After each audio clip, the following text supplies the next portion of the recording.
Isang mapagpalayang araw po sa pagpapatuloy po, no, ng ating talakayan sa Rule 113. Ang tatalakayin naman natin ngayon ay yung huling section ng Rule 113. Okay, ng Revised Rules of Criminal Procedures. Yan po ay yung section 14. Ito po yung huli, no, sa Rule 113. Okay, ang Rule 113 po kasi yan po yung arrest. Okay? So ito po yung last section, section 14. So, ano po ba yung isinasaad ng Section 14 para po sa kaalaman nating lahat?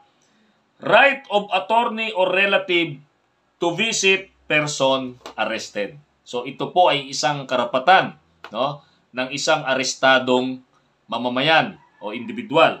So, ano pong nakasaad dyan, no?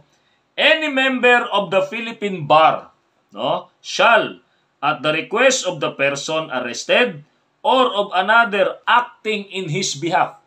No, let's say may kulong siya. Kung hindi man siya personally nag-request, merong kamag-anak acting in his behalf o relative, or kung hindi man kamag-anak, kahit sino, no, na itinalaga niya o siya tinatawag diyan acting in his behalf. So maliwanag po 'yan, ha.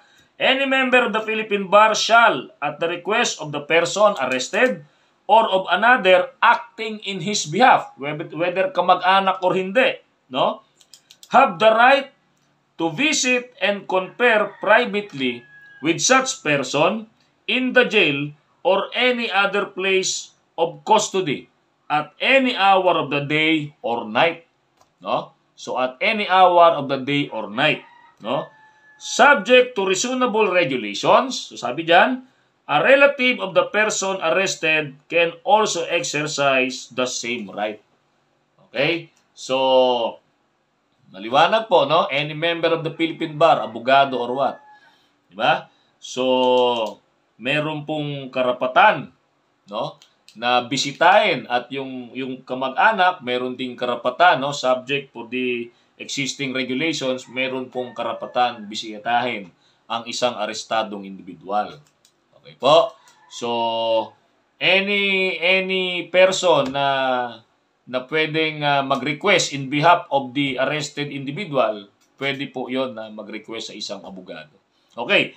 Yan pong mga karapatan ng isang suspect o ng arrested individual, yan po ay mas malawak na tinatalakay dun po sa Republic Act 7438, no?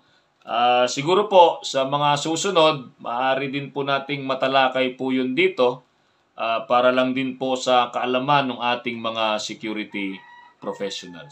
Okay po, so muli, maraming salamat po. Stay safe, be alert, and be aware.